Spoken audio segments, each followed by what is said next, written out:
Come and visit the new Ajib Bank today. Ajib is the only Islamic bank in the Gambia.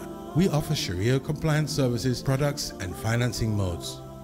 Ajib have invested in ultra-modern technology in the state-of-the-art core Islamic banking software IMAL.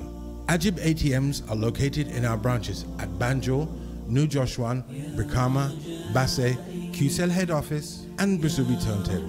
You can check your balance, withdraw cash, get your mini statement and much more. Ajib also provides 24/7 internet banking, which offers you the comfort of banking from your office or your homes.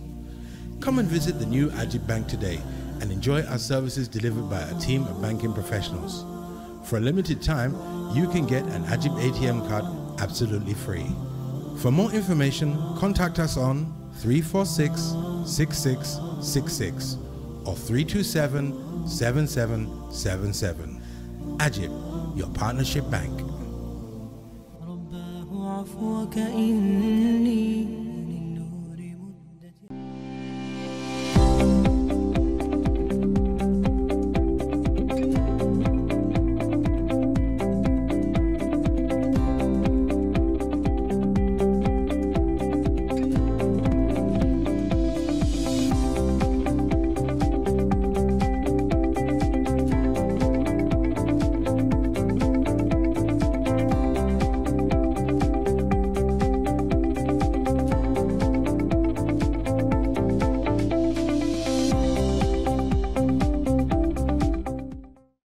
Thank you for joining us on our QTV Business and Economy program.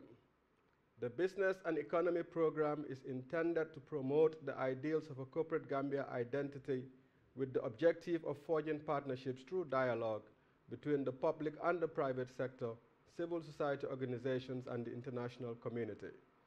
We continue our serialization discussions and episodes on the business environment.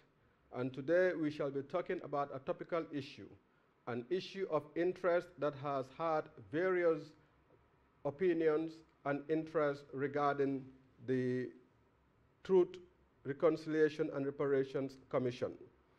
The setting up of the Truth, Reconciliation and Reparations Commission, the TRRC, is supposedly intended to bring about transitional justice with the aim of addressing past human rights abuses and building a stable and democratic future through justice and for the respect of the rule of law and human rights. The TRRC is, however, not without its criticisms. According to the chairman of the TRRC, there has been pushbacks from the supporters of Jammeh on social media along other publications. Indeed, the TRRC has even been labeled as a witch hunt exercise. Afrobarometer is a Pan-African non-partisan research network that conducts public attitude surveys on democracy, governance, economic conditions, and other related issues in Africa. In its maiden survey on the Gambia, under the leadership of the Afrobarometer project manager in the Gambia, Seth Matijau, who is at the Center for Policy Research and Strategic Studies at the University of the Gambia, Afrobarometer has provided some relevant insights into the TRRC, amongst others, which we would discuss in today's program over the next 1 hour. Mr. Jau, welcome again for the second time on the Business and Economy program. Thank you for having me. It's always a pleasure to be around. I want to start by first clearing the air, because when people hear the word Afrobarometer, there seems to be some association with President Barrow. Yeah. And I think that in itself is a big misnomer. Afro as in AFRO, which connotes Afrocentricity to some extent, and barometer being a gauge, BAROMETER, and not BARROW. Yeah.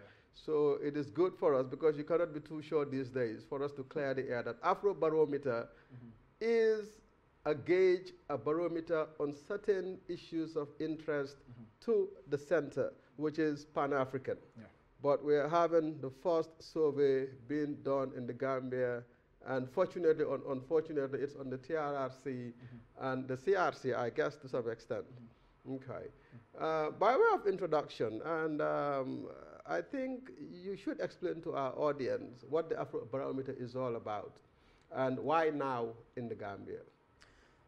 Thank you very much. And like you mentioned, Afrobarometer is a Pan-African non-partisan research network. And during the field collection, some of our enumerators were faced with this fact that many people thought that the whole research was around Barrow. But like you said, it's not. Afrobarometer has been around since 1999. And fortunately, this is the first time that it is coming to the Gambia.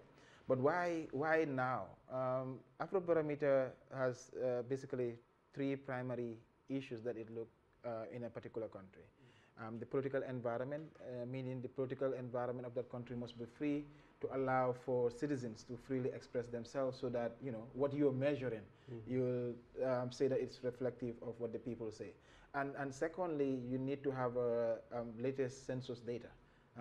Meaning like the method that is employed is based on current census data, and we work with the Gambia Bureau of Statistics in that nature so that they can help us with the sampling and the rest. And then the third point is having a national partner.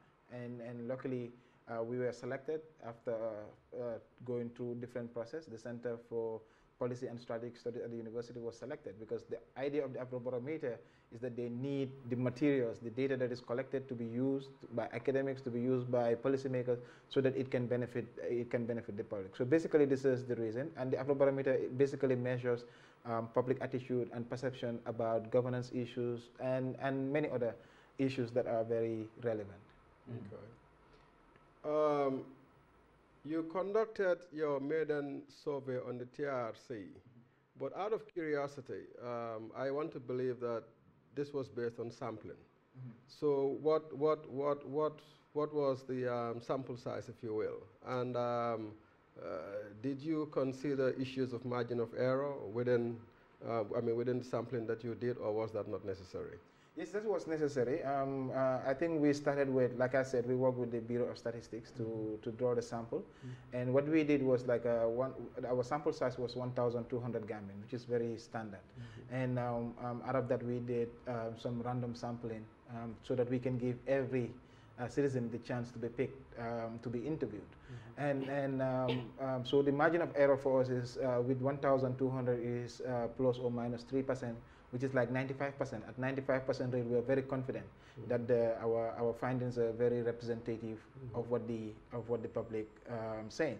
But I also want to clarify that the Afrobarometer, like a Pan-African network, so the questions that we ask range from democracy, immigration, migration, health, performance of government, supply of democracy. It's about almost 100%, 100 questions. But what we have done right now at the Gambia level is that we release what we call this country-specific questions, which we focus on the TRRC, the constitutional review, and what people think about ECOMIC.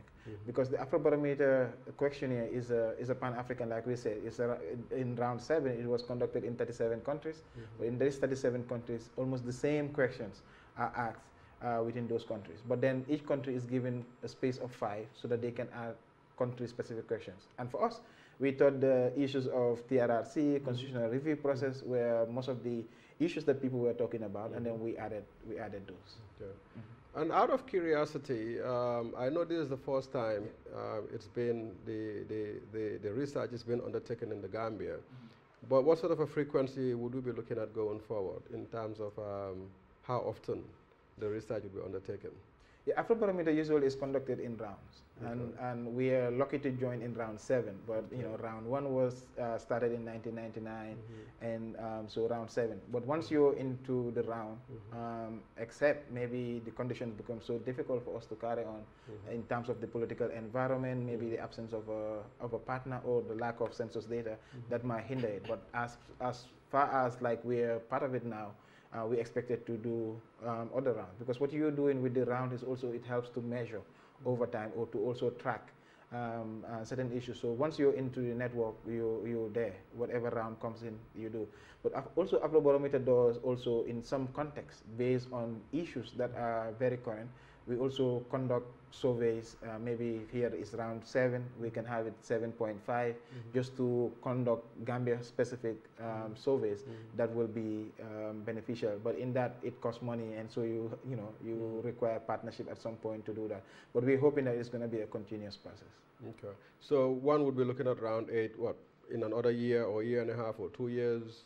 So basically round 7 just completed, and is about to complete. So round 8 might even start next year, or the following year, because it's done in all these different countries. And some people do theirs earlier than others, but it's all part of the same round. So sometimes a round may take 2 years, but the data collection process may start early. You spoke of the country-specific questions, which is understandable. But the presumption is the non-country specific questions, which should be carried out in all countries, that is within the Pan-African, within the Afrobarometer. Are those used for comparatives, or? Yes, they are mostly used for comparative. Okay.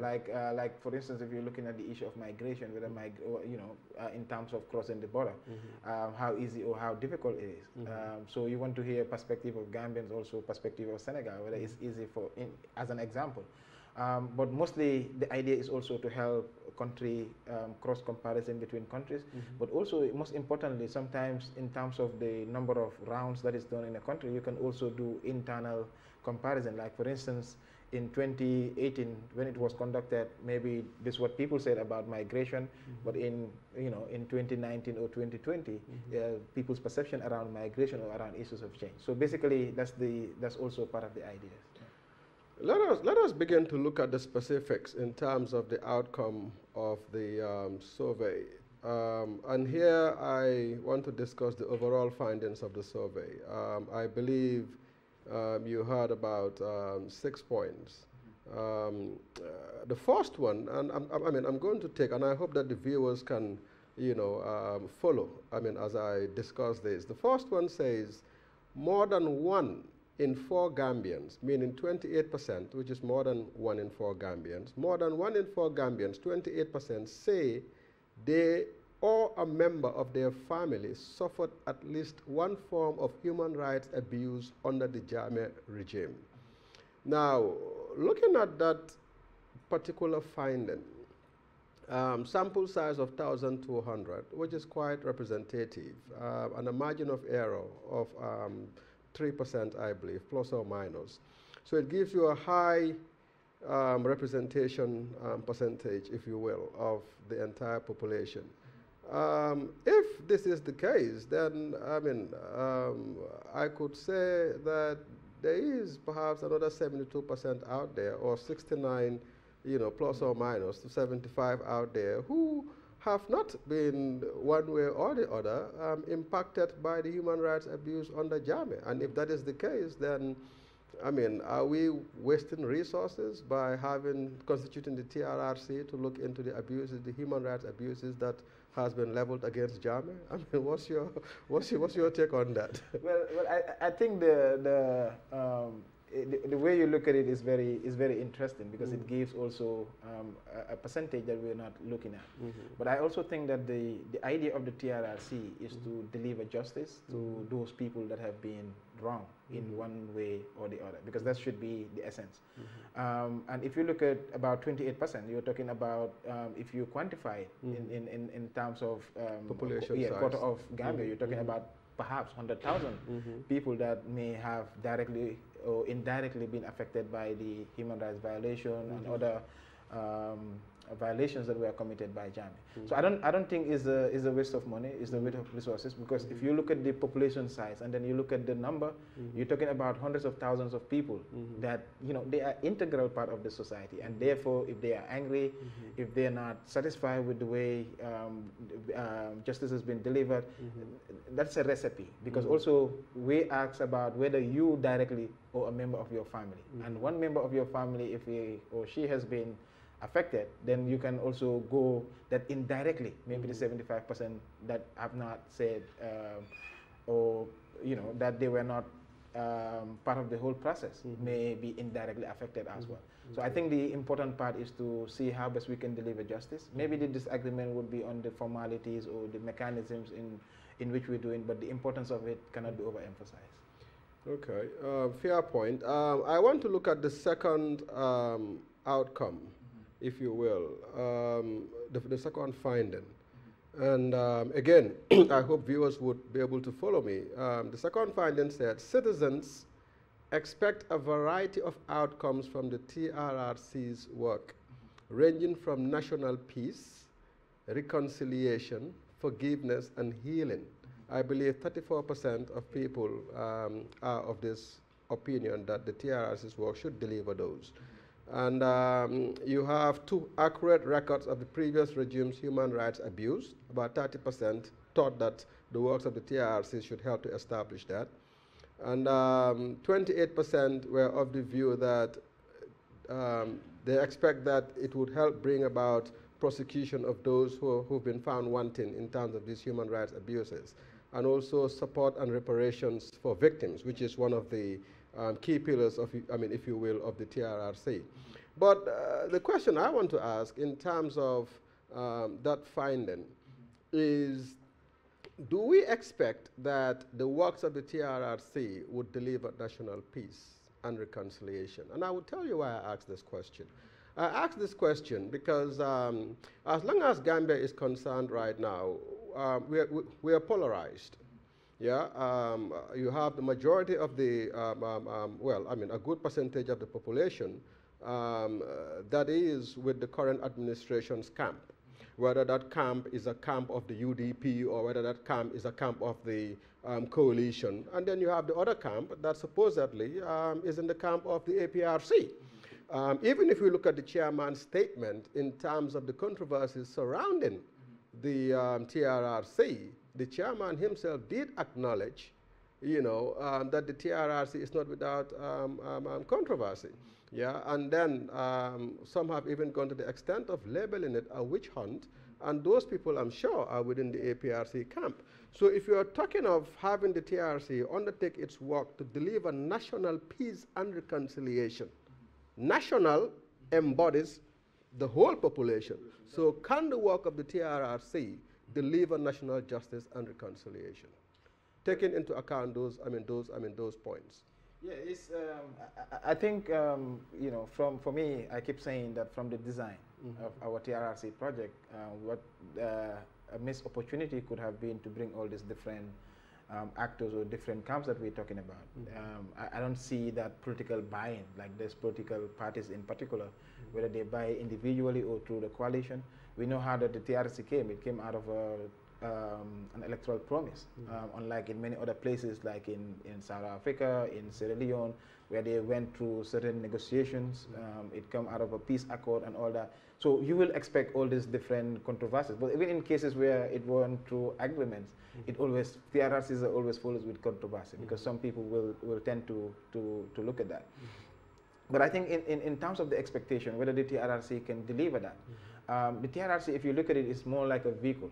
It's, a vehicle that could lead us to the next step. And for me, what they can do, and we have been having this discussion, is that they initiate these issues of national reconciliation.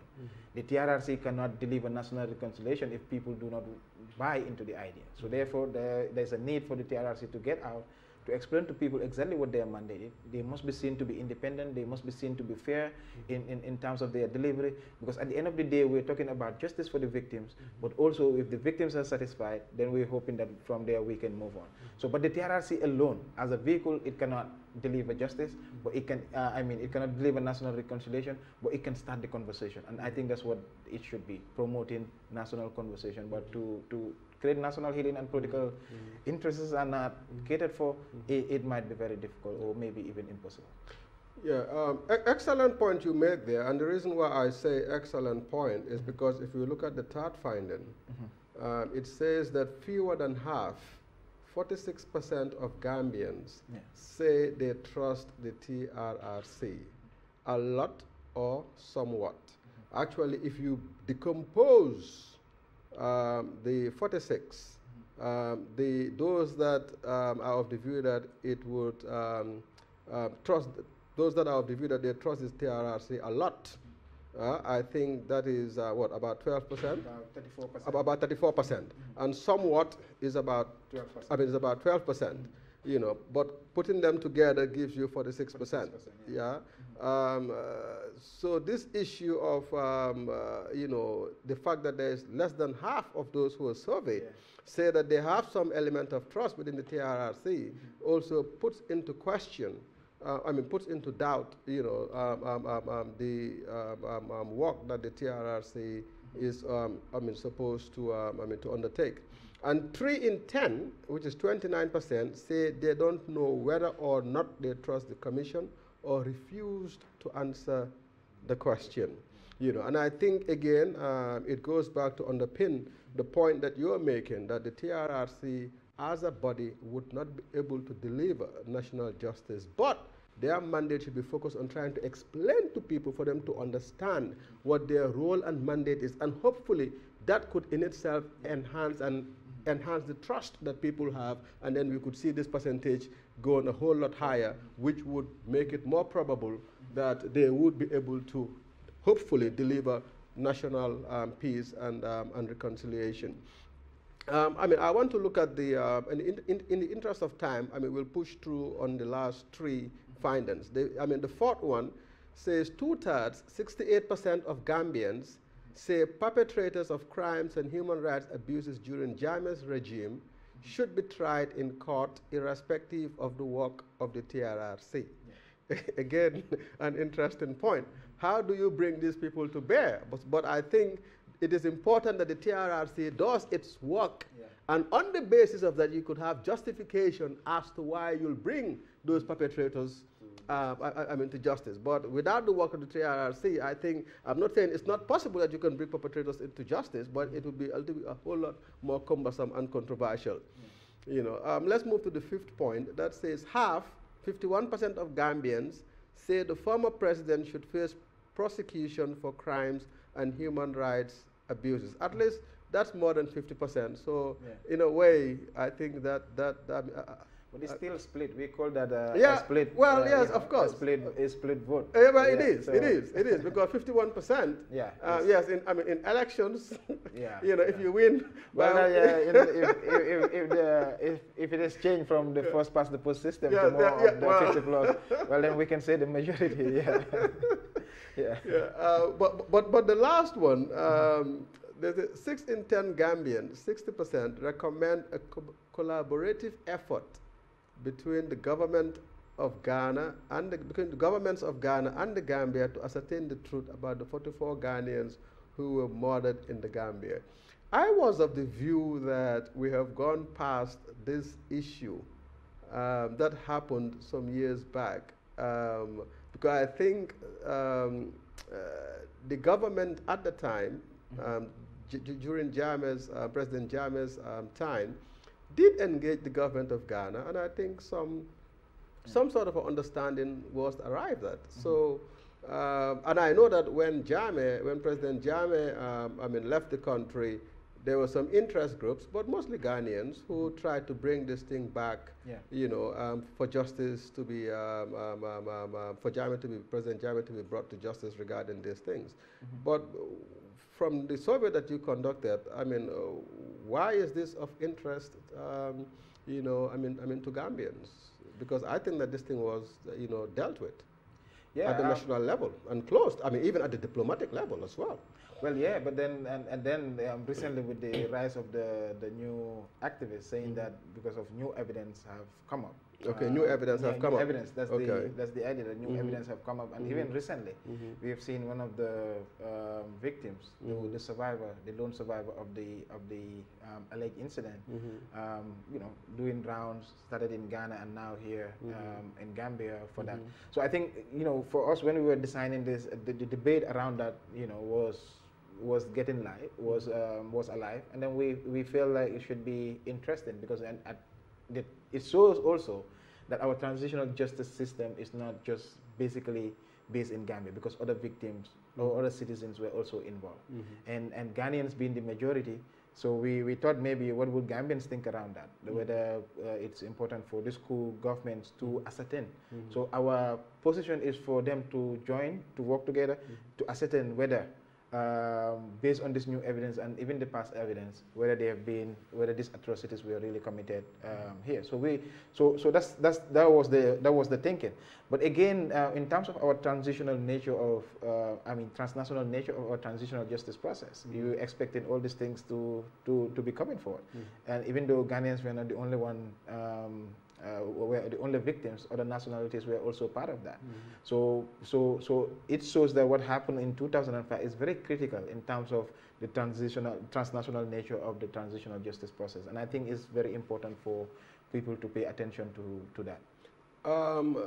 The 1,200 sample size, was it exclusively Gambians? Yeah, mostly Gambians, because sometimes like you go homes, because we go to communities, we go to places, and perhaps you might find someone who's not Gambian in that, but usually these are Gambians, mostly Gambians. It would be interesting to have heard the opinions and views of the community of Ghanatown regarding this question. Well, yeah, but you know the way we set the process, it is a random sampling. Okay. So maybe Ghanatown. I'm not even sure whether but I don't think Ghanatown was part of the. Well, they were not part of those areas that were enumerated. Okay. But so sometimes you see communities that are selected and other communities not selected. But because we do it in a random sense, and even if we get to communities, most likely we might not be speaking to the same demographic that you want. So the only thing that we focus on was that there needs to be equal number of men and women, because that one you can control. Like if you interview someone, a man, next interview should be a woman. So those ones but if you look at it even in survey, sometimes you have this difficulty. Even if you look at our gender count, you see that we have 51% men and 49% women. So you know those are things that we may rectify in the next survey. Out of curiosity, of all these 6 findings that we've talked about, as a political scientist, what would you say is or should be the takeaway from these survey findings? I think this is a clear view. This is the very clear view of the population, what they think about most of these issues that we engage in. And for me, what should be the takeaway is that for policymakers to listen. You know, to listen and say, well, this is what Gambians. So what I've been doing also is trying to check whether some of these findings are correct in terms of the population, whether they agree with some of these findings. And then you realize that a lot of people, sometimes these findings are very reflective of what the people are thinking. So for policymakers to listen to what the people are saying, and make sure that in terms of policy making, in terms of what they're designing, is in line with exactly what the people want. The risk is that if they, you know, like right now with the TRRC, 68% of the population, you know, one perpetrators to be tried in court, irrespective of the work of the TRRC. If this view was captured in the early designing process, maybe the truth-telling part may come later, or you know there could be a way to design it properly so that you know what the people are saying will be the easiest thing to do, and then publicly, perhaps people will support the process in that. So I think the policymakers should listen, and we are here to help them understand the findings and also to do further analysis so that they can use it subsequently. But you launched the findings of the Afrobarometer survey last week. Yeah. Last week Tuesday, yeah? Yeah. I mean, last week Tuesday or Wednesday? It was on 31st. It was on 31st, yeah. Yes. You launched it. So what was the attendance from the policymakers? I'm sure invitations would have been extended to, you know, policymakers across government. So in terms of our dissemination method, we have a 3 level of engagement. One is a confidential briefing where we invite government policymakers, senior government officials to present the entire survey to them so that they can see and prepare themselves in terms of the public reaction. In some situations, Afrobarometer reactions are very controversial, and the government will have. But the idea was to give them that opportunity to have a first-hand information before the public knows. But that doesn't, whether government attends or not, that cannot prevent us from releasing, because the Afrobarometer data is a public good, and it's for the citizens, for the public to benefit from that. So on the 31st, we organize the public event, and with the public event, we invite government officials, we invited people from the TRRC, CRC, National Assembly members, we invited even opposition political parties. APRC was represented, PPP, and GDC, all these different political parties were also represented, but also civil society organizations were also represented, and also you have the students, because we did the event at the university, and some of the faculty also attended. So it was more of a cross-section of the Gambian society, mostly those that are very much interested in this work. But subsequently we'll be releasing other data, because we don't want everything to be to focus on everything. So next time we might be releasing data on trust and corruption, which is going to be the next event. So for people to know exactly what people think about corruption and trust about our public institutions, that will be our second event. That would be interesting. Very interesting. I would want to see if the revelations within that survey supports the Forbes business report that came on the Gambia, well, I mean, not on the Gambia, but globally, but had the Gambia second to last in the world, and second to last in Africa, and last in West Africa.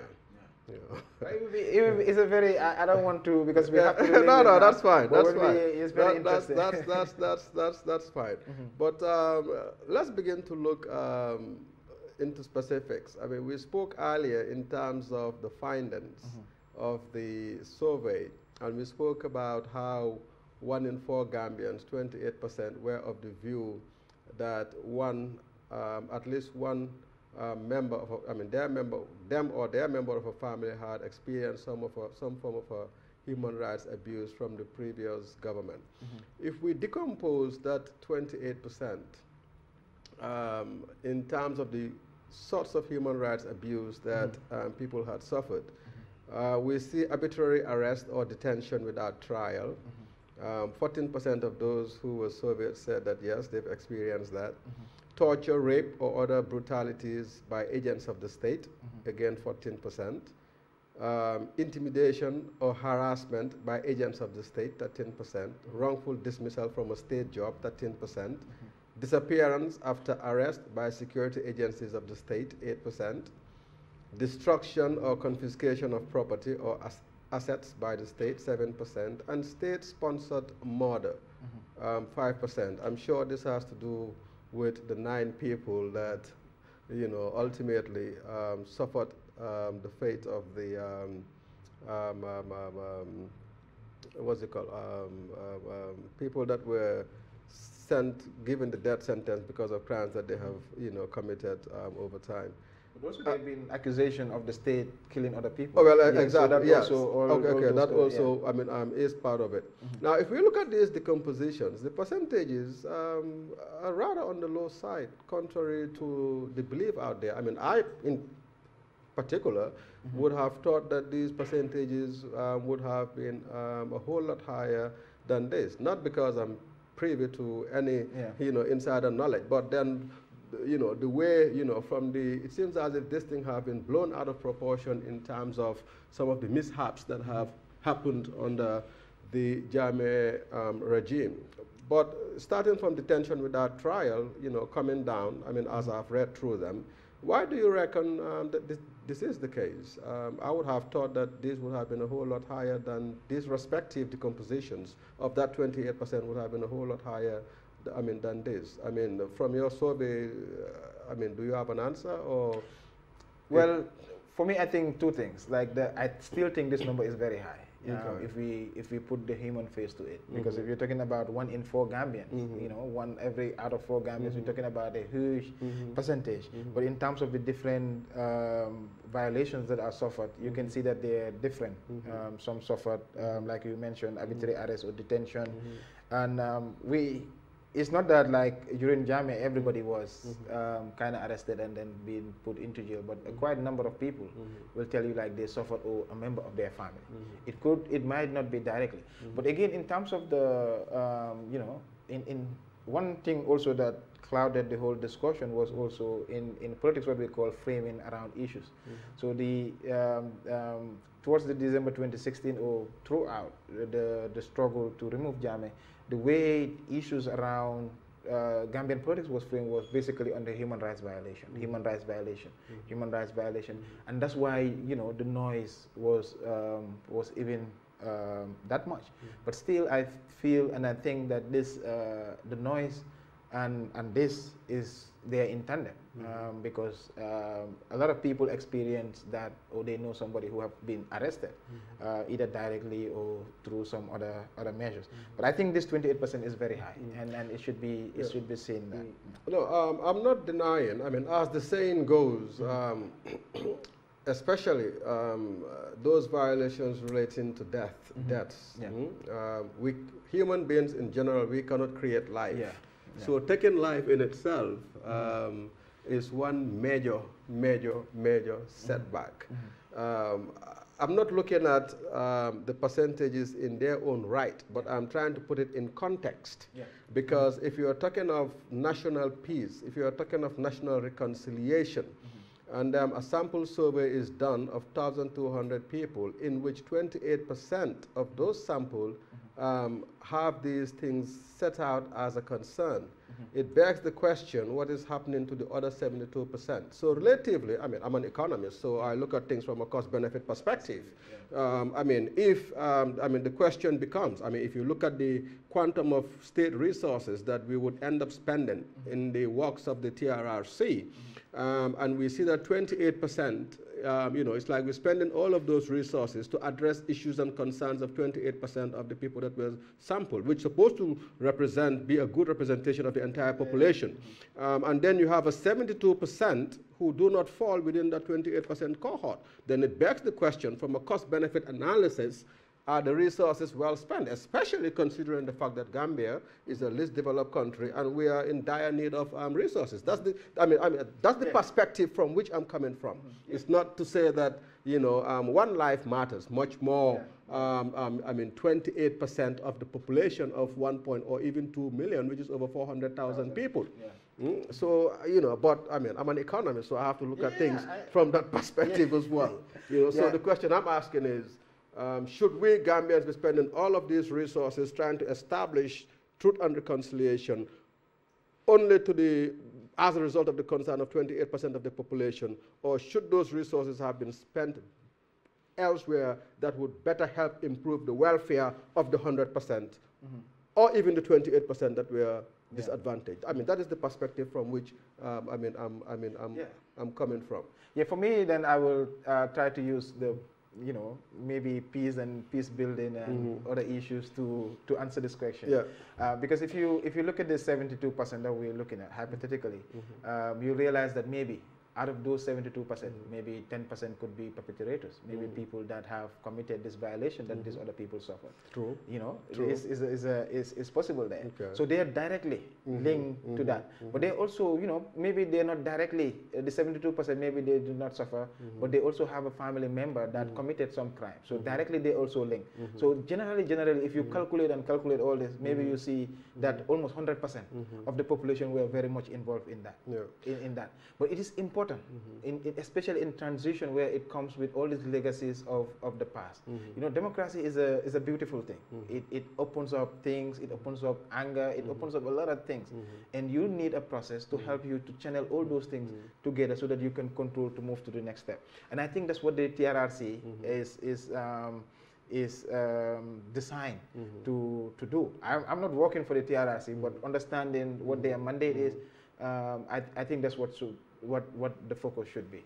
Yeah, and I think to go back to the point that you are making, I mean, it is true, and I understand from my limited readings in human psychology that the very fact that the opportunity exists for people to voice out their views, their opinions, even those that have suffered, you know, that in itself is healing in itself.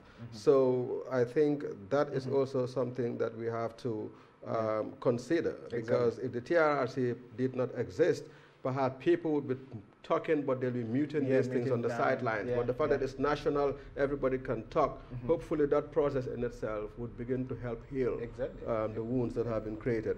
But I want to get your viewpoint on this. And, you know, I just thought about this. You mentioned earlier that, you know, the TRRC and most of the discussions surrounding the TRRC has been on issues relating to human rights abuse. And this seems to be the key focus of people in general, and for obvious reasons. But I want to ask, what role, if any, do you think that the headquarters of the African Human Rights Commission in the Gambia, would that have any role to it? I mean, to this whole thing? Because perhaps, and this, you know, going as far back as the Sir Dawda days, Gambia, in those days, given its stellar records when it comes to when it came to human rights, you know, ultimately became the poster boy, if you will, you know, in Africa. And because of that, the African Human Rights Commission was headquartered here in Gambia.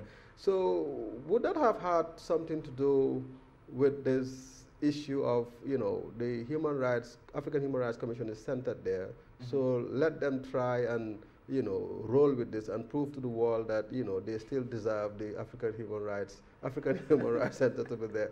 I mean, this just came to my mind. Well, that's a very, it's a very interesting thing, but also a very interesting question. But yes, there have been campaigns previously, especially during the time of Jammeh, that the Human Rights Commission should be removed from Banjul. And as an activist then, you know, my argument is, okay, you know, we got this Human Rights Center when we were the, you know, the poster child for human rights in Africa. And now that we are going through a difficult process where most of these countries came from, now you want to remove us and then give to something else. For us, maybe it's just a transition. So we need the human rights, because every 6 months, hundreds of Africans gathered in Banjul, and then they talk about all these issues. It's economically beneficial to our country. And there were a lot of people that wanted it to be moved, but you also need to think about, you know, international politics, especially in regional politics, and how important these issues are. But in terms of whether the presence of the Human Rights Commission was the very reason why, I don't think so. I don't think so, one, because we know that this come out of a campaign promise. And the fact that most of the campaign during the electoral process was around human rights. It was around human rights, so therefore they needed to put forward something that would be acceptable by the international community. It's also having a TRRC is part of international law as well, because the victims have the right to closure. They need to know what happened to them, and they have, based on international law, they also have the right to reparation, whether whatever means the government decide or the victims agreed with the government. So truth, reconciliation, and all these things is usually victim centered. And if we say all these victims suffered in the hands of a previous regime, or however, it needs to be implemented so that we can take charge of that international commitment that we signed. But also, you know, all these processes, the controversies and all that, there's always a political goal attached to it, because I always say that TRRCs are political agreements and political arrangements. So there are some nuances here and there that kind of relate to those issues. But again, we're getting a lot of support internationally, because we're investing in making sure that justice is delivered and also the victims are taken care of. But even though now we've seen that victims have been neglected for some time, and there's that call for government to act. And recently we saw the TRRC sending out a media release talking about the need to establish a health board to look into the health conditions of all these Gambians that have suffered in one way or the other from the atrocities that were committed previously. I want to ask you. I want to ask if your survey dealt with the impunity that existed, I mean, in the system during the Jammeh era, and we know everybody blames Jammeh today, and rightly so, because he is the head of state, and the buck as we all know, stops with, I mean, the head or the leader. But we also know that there were perpetrators within the system that abused their offices and hid behind the disguise of Jammeh. I could give examples where some people had come and requested that I do number of things because it was the directive came from certain corners, and I stood my ground, and I never saw them again, But we had lots of these things. How do you think the TRRC, and I believe this is perhaps one of the reasons why the APR, camps within the APRC have labeled this issue as a witch hunt, because some of these people are talking from position of facts and knowledge.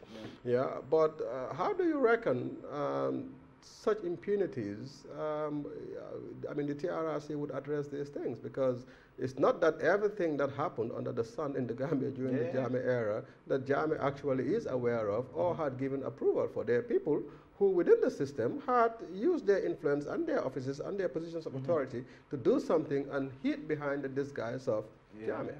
So how do you reckon that issue would be dealt with in this whole issue of trying to realize truth and reconciliation of the TRRC? So for us, in terms of impunity, we ask whether perpetrators of human rights violation under Jammeh, they should be tried. Taken to court, and about 68%, more than 10 Gambians say that perpetrators should be prosecuted, irrespective of the work of the TRRC. But the other aspect of the TRRC that I want to focus on is the issue of creating an accurate record of what happened in the past.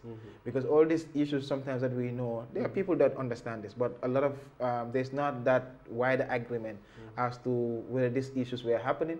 So what the TRRC needs to do is to create that accurate record of these violations, including those that were not directly linked to the president, because this is not only, so the focus is not only on Jammeh, but also on those that committed human rights violations. Sometimes we know because of the weak nature of the state at that point, people thinking like if they're closer to the big man or the whatever, they will have that opportunity to do that. So it's important for the TRC to establish that. If for instance, somebody arrested somebody and then they say it's because of order from the top, which used to be the case, and the top didn't even know. So that person also have a responsibility to answer. And I think the TRC can help us to establish those facts. But the most important aspect of that is how do we implement the fact post-TRRC? Because the TRRC is mandated to exit for 2 years, and after that 2 years, maybe there's a possibility of extension if they cannot finish their work. But how do they implement this finding? If these issues that we're talking about were issues that were very critical, then the government needs to see how they can implement the findings of the TRRC, especially the recommendations. I've not seen the terms of reference in terms of the deliverables of the TRRC, but you've undertaken this survey, and I'm sure you have. Going back to the question that I raised in terms of impunities that existed at the time and perpetrators hiding behind the guise of Jammeh and saying that, we were asked to do this, when in reality they were not asked. Somebody was abusing their office. And in respect of the point that you just made, which is also part of the finding, because 30% of the people who were surveyed say that they are of the view that TRC would or should help in establishing the truth in terms of what happened, vis-a-vis some of these cases and calls of abuse and stuff. I don't know whether that is part of the deliverables of the TRRC or not. Is that, because that is important, because in the process of reconciliation, truth and reconciliation, one has to establish the facts, against some of these claims. So I don't know how much weight that has within the terms of reference of the TRRC. But I think it's an important point.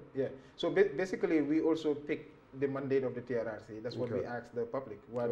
So we give them like 2 questions where we put, expectations, and also like for them to select 2 expectations, 2 things that they expect from the TRRC. And these are based on the mandate of the TRRC. One is the national peace reconciliation, and that's why you have the reconciliation aspect. And then we also have the accurate record of human rights abuses. But the other aspect is on the issue of reparation as well to the victims. If you look at the questions also, you know, even though they are in margin like help victims and their families overcome long health pain, you know, you see like about only 40%. But if you combine all these issues that deals with the victim, you realize that more Gambians want the victims to be taken care of. So I think generally the accurate record will help us to establish the facts. And that's why the Truth Reconciliation Commission is established with 11 members, so that people, if you feel like you've been wrong, you can go to them, and then, you know, and they take their statements and then they investigate. Because then, if the process just comes and you come and tell a story and then we say, okay, that was the truth, without investigating, without establishing the fact, then a lot of people might get in trouble when in reality they were just innocent people. So I think that's why, you know, all the structures are established so that to make sure that it is independent, it is fair and transparent, but it's up to the people who work in there. So that for us to believe that they're independent, they're also fair, they have to make us believe that they're doing that for people to buy into the process and to make the process all what we hope it will become. But the controversies and the rest, you know, they're part of it. I want us to look at the survey results as regards people's expectations. I mean, you started to talk on that, on what would be the two most important outcomes from the work of the TRRC. And incidentally, we have national peace, reconciliation, forgiveness, and healing. 34% of those surveyed said that that was important. Accurate records of human rights abuses of the past regime. That is the point that you were just making. Let me just look at the third one, because in terms of percentage, it's equally high as well. Prosecution and punishments of persons found guilty of crimes against humanity. Now, the other ones, not that they are not important, but for the sake of time, I would just focus on those three, because they are 20 percentage points, and above.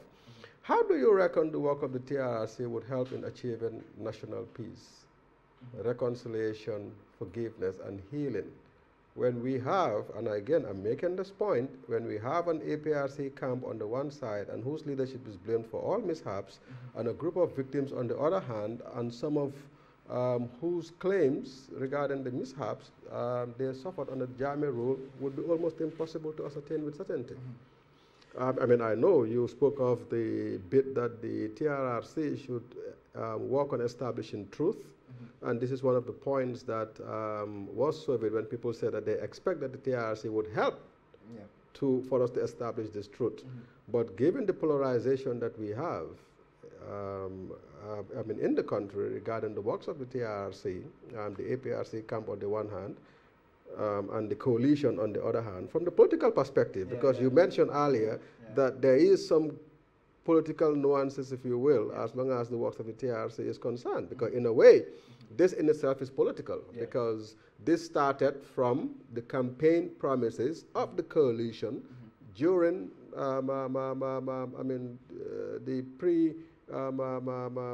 the campaigning period, you know, leading up to the election, that we would do this when we come into power. So now you've promised, you have to deliver. But under the circumstances, I don't know, going back to my question. You know, you have to, like I'll just speak from where you start, that under the circumstances you have to deliver. But also in delivering, one aspect I think that we miss within the design of this process is that having political parties, everybody to be in. Because if you look at TRRC, it's not just because I promise that I'm going to do it, then it's just going to benefit me. Because it also has a way, if APRC is denying, for instance, if all the people are denying that he did not commit, so the TRRC is a way to ascertain that. Because that's why you look at one aspect of that is to create an accurate record of that, of the human rights violation. So the TRRC can be a way to say, okay, well, we thought this was happening, but now maybe it did not happen. Or even if it happened, it only happened and then stopped at this people, but it did not affect other people. So every political party, because your role, I keep saying that a political party is a government in waiting. Whether you like it or not, whether it is, if it was another government, because people will force it, because this is a demand from the public as well, demand from the victims, that they want to see justice. So what APRC and other parties, what they can do to support this process, to make sure that this process will go in vain, and then at the end of the day, we'll know what the outcome is. But if you continue to say it's a witch hunt, people will say maybe you are denying something that you have committed, maybe you don't want, so it creates more, controversies around the issue. But I think for me as a Gambian, for the political parties, all those that I engage with, I keep saying that we need to talk, we need to have a dialogue, we need to speak out in a way where we put the country first. Because when we put a victim at the center of everything, you also in a way putting your country first, because you're fighting against impunity, you're fighting against all these issues that were happening. But the other aspect that we also need to focus on, that the TRRC is not only about truth and prosecuting, because the transitional justice process is also factoring issues of institutional processes that were affected, like the security sector reform is ongoing, and all those different issues. And we even ask questions around the security sector reform.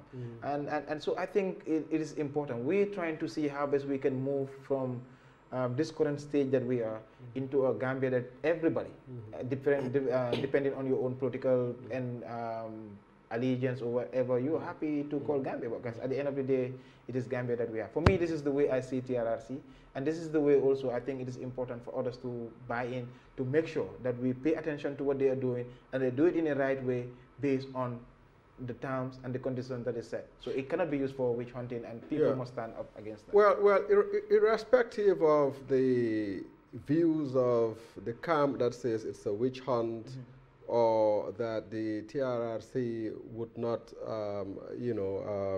deliver on its mandate, the TRRC is here to stay, and the TRRC would continue, and the TRRC would happen. Exactly. But the important point that you make, and thinking of it, you had said that given the one of the requests of people, one of the things that they expect from the works of the TRRC is for the TRRC to help establish the truth in terms of actually what obtained.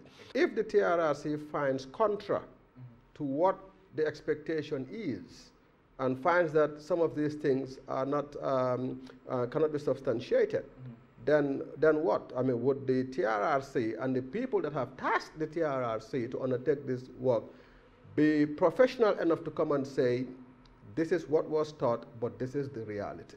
Because, mind you, at the end of the day, it's politics underpinning all of these things. That's very important. And usually in one of the failures for many TRRC processes or truth commission is because of the findings of the commissions are not well implemented. In Liberia, they're complaining about the issues of implementation, Sierra Leone, and many others, or sometimes they just implement halfway or things that favor them. But in this case, what is expected, and even before the final analysis or the final recommendation, people maybe that will be watching the process, they will also know that, well, these issues are not as we thought they were. For instance, in the case of the Ghana incident, in 2005, they say it was rogue elements within the nation. So Jammeh was, the government was kind of,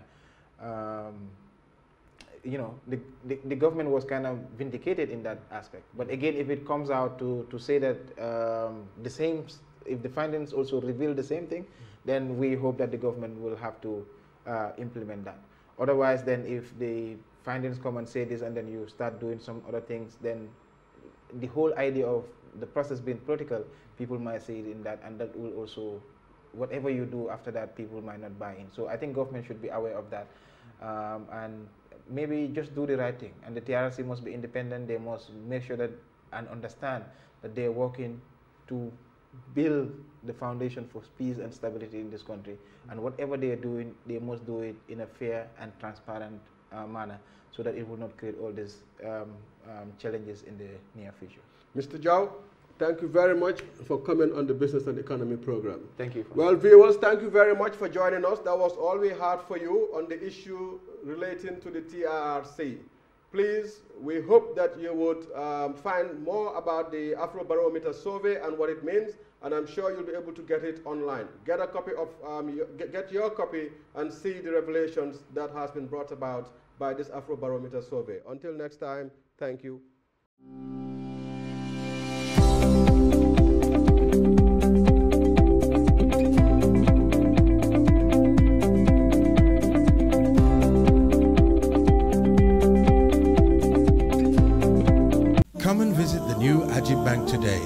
Ajib is the only Islamic bank in the Gambia. We offer Sharia compliant services, products and financing modes. Ajib have invested in ultra-modern technology in the state-of-the-art core Islamic banking software IMAL. Ajib ATMs are located in our branches at Banjul, New Joshuan, Brikama, Basse, QCell head office and Brisubi turntable. You can check your balance, withdraw cash, get your mini statement and much more. Ajib also provides 24/7 internet banking, which offers you the comfort of banking from your office or your homes. Come and visit the new Ajib Bank today and enjoy our services delivered by a team of banking professionals. For a limited time, you can get an Ajib ATM card absolutely free. For more information, contact us on 346-6666 or 327-7777. Ajib, your partnership bank.